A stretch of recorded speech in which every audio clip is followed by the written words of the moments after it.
Now, you might just write it off as, oh, I'm an introvert, or I just need to get some sleep. But what if it's something deeper? Well, psychology actually has a really fascinating explanation for this. And today, we're going to dive into that strange feeling of haunting yourself, the ghost of who you used to be. Okay, so let's put a name to this feeling. It's called identity stagnation, and it's exactly what it sounds like. It's the exhaustion you feel from performing a version of yourself that honestly doesn't even exist anymore. You're not tired from the socializing, you're tired from the acting. So, how can you tell if this is what's really going on? Well, there are 5 major signs that this identity stagnation is happening in your friendships. And I love the subtitle here. It's not you, it's your evolution. This isn't about pointing fingers. It's just a natural, though sometimes painful, part of growing up. All right, sign number 1. You feel like you're trapped in a legacy role. It's like you walk into a room with these friends, and you're immediately handed a script for a part you played 10 years ago. Everyone expects the same character, and you have to put on the costume all over again. I mean, think about it. In our friend groups, especially from when we were teenagers, we all got assigned these little avatars, right? You were the funny one, or the responsible one. And when you get back together, this weird social gravity pulls you right back into that old box. The clash between who you are now and the role they remember is what's so incredibly draining. Sign number 2 is something called value drift. You know, a lot of friendships start just because of proximity. You went to the same school, you lived on the same street. But what keeps a friendship going for the long haul isn't where you live, it's what you value.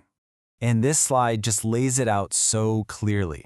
Over the years, what starts as a tiny little shift in your core values can turn into a massive ocean between you.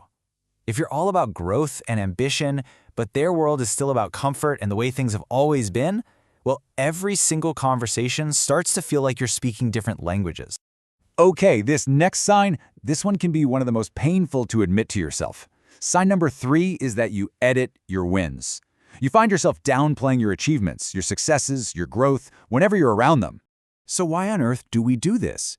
It's usually a fear that our growth will feel like a judgment, that it'll make them uncomfortable. So we shrink ourselves to keep the peace. And this quote just hits the nail on the head. If you can't share your victories, you don't have a support system. You have an anchor. All right, on to sign number 4, and this is a big one. You realize that pretty much every single conversation you have is stuck in a nostalgia loop. It's just reruns of the same old stories from the past. I mean, this flowchart is kind of funny, but let's be real. Is it a little too familiar? The conversation starts, you immediately go back to high school, you tell that one story for the 100th time, and then you say goodbye. When the past is the only common ground you have, it's a huge sign that there's not much connecting you in the present.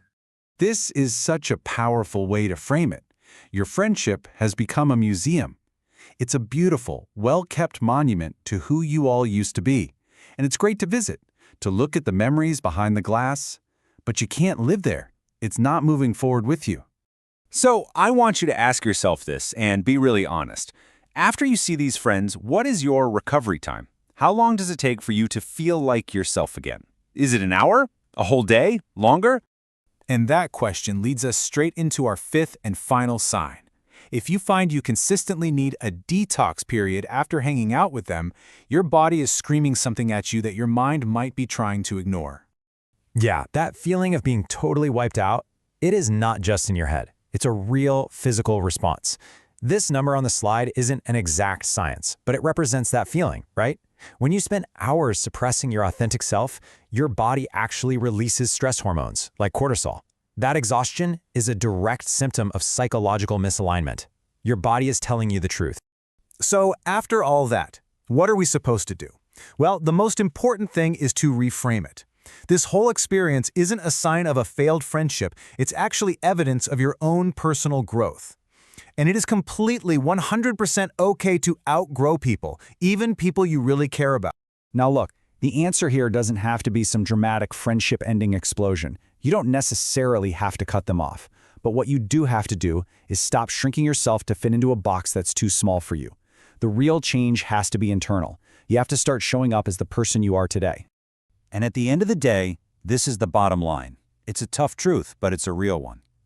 Sometimes the price of becoming who you are meant to be is losing the people who are only comfortable with the person you used to be. So I'll leave you with this one last question to think about. When you're with your oldest friends, do you feel like you're playing a character? Do you feel like you're performing the ghost of who you used to be? The answer to that question might just tell you everything you need to know.